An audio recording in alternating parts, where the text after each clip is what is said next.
പുതിയ വീഡിയോയിലേക്ക് എല്ലാവർക്കും സ്വാഗതം. നമ്മളിന്ന് പുതിയ സംഖ്യകൾ എന്ന പാഠഭാഗത്തിലെ പേജ് നമ്പർ 25 ചോദ്യമാണ് നോക്കാൻ പോകുന്നത്. ചോദ്യം ഇങ്ങനെയാണ്: 7 ചതുരശ്ര സെന്റിമീറ്റർ, 11 ചതുരശ്ര സെന്റിമീറ്റർ എന്നീ പരപ്പളവുകൾ ഉള്ള സമചതുരം വരച്ച് അവയുടെ വശങ്ങളുടെ നീളം കാണുക. അപ്പം 7, 11 ഈ രണ്ട് സംഖ്യകൾ എന്താണ്? ഒറ്റ സംഖ്യയാണ്. അത് ആദ്യം മനസ്സിലാക്കുക. തന്നിരിക്കുന്ന സംഖ്യ എന്ന് പറയുന്നത് ഒറ്റ സംഖ്യയാണ് അല്ലെ.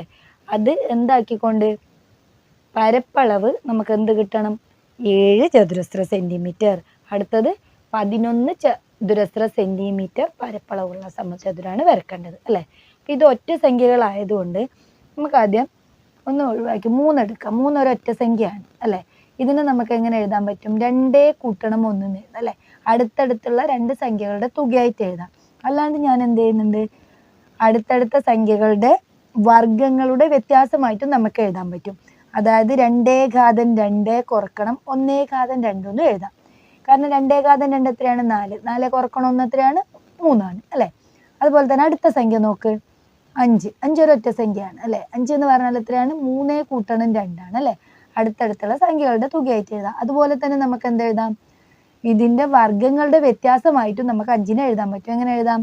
3 കുറക്കണം 2 എന്ന് പറഞ്ഞാൽ എത്രയാണ്? 9. 9 4 പോയാൽ ഉത്തരം എത്രയാണ്? 5 അല്ലെ. നമുക്ക് ഇങ്ങനെ എഴുതാം അല്ലെ. അതേപോലെ തന്നെ നമുക്ക് ഇവിടെ അടുത്ത സംഖ്യ ഏതാണ്? 7 വേണ്ടത്. 7 നമുക്ക് എങ്ങനെ എഴുതാം? ഇതുപോലെ എഴുതുകയാണെങ്കിൽ 4 കൂട്ടണം 3 എന്ന് എഴുതാം അല്ലെ. 4 കൂട്ടണം 3. അതേപോലെ നമുക്ക് എങ്ങനെ എഴുതാം? 4 കുറക്കണം 3 എന്ന് എഴുതാലോ. എഴുതാം. അപ്പൊ 4 എന്ന് പറഞ്ഞാൽ എത്രയാണ് ഉത്തരം? 16. 16 കുറക്കണം 9. 16 9 പോയാൽ എത്രയാണ് ഉത്തരം? 7 അല്ലെ. അതേപോലെ തന്നെ 9 നമുക്ക് ഇങ്ങനെ എഴുതാൻ പറ്റും. നമുക്ക് ഇവിടെ 9 അല്ല, നമുക്ക് ഇവിടെ എന്തെടുക്കാം? 11 ഇങ്ങനെ എഴുതാൻ നോക്കാം അല്ലെ. 11 നമുക്ക് എങ്ങനെ എഴുതാൻ പറ്റും? എങ്ങനെ എഴുതാം?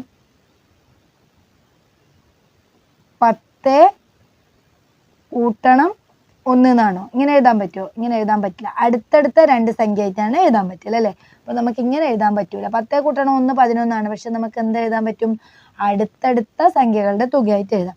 6 കൂട്ടണം 5. 6ഉം 5ഉം കൂടി കൂട്ടിയാൽ എത്രയാണ്? 11 അപ്പൊ നമുക്ക് ഇതിനെ അടുത്തത് എങ്ങനെ എഴുതാൻ പറ്റും? 6 കുറക്കണം 5 2. 6 എത്രയാണ് ഉത്തരം? 36. 5 എന്ന് പറഞ്ഞാൽ 25. അപ്പൊ നമുക്ക് എന്ത് കിട്ടി? 11 കിട്ടി. അപ്പൊ നമുക്ക് ഇങ്ങനെ എഴുതാം അല്ലെ.